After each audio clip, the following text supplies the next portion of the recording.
migrant workers? That's my first question.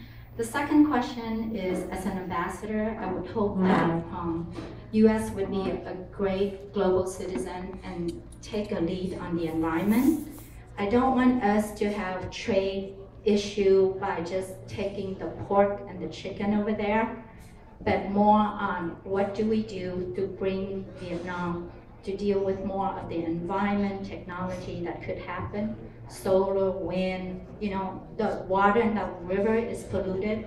China's controlled that Tibet water coming down. So I want us to do that, concentrate on the stuff that Americans are good about, the technology stuff, and not just sending the pesticides, the fertilizer, and the pork and the chicken over there. Thank you. Thank you. Trafficking in persons. I think we spend between $1 and $2 million a year on trafficking in persons in Vietnam.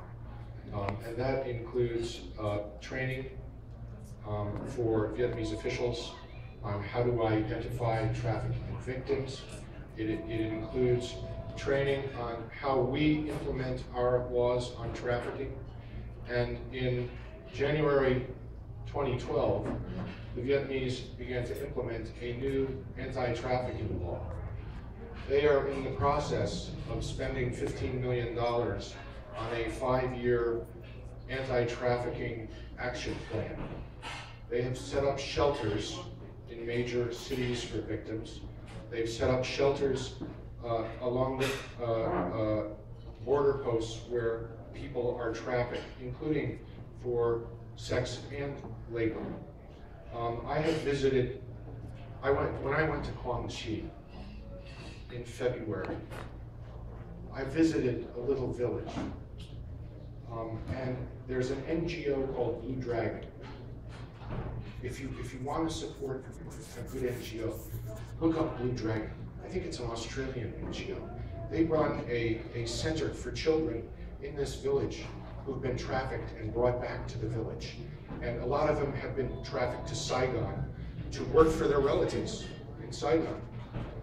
And that, we think a lot about the export of and exploitation of labor abroad, but it's happening in Vietnam as well. And there are some very good international NGOs operating in Vietnam. The Vietnamese government has been relatively forward-leaning in its treatment of trafficking in persons. And on labor in general, we have a vigorous exchange with the Vietnamese between the Department of Labor and the Ministry of Labor and Village and Social Affairs, or Melissa, their Department of Labor. And we're working on it.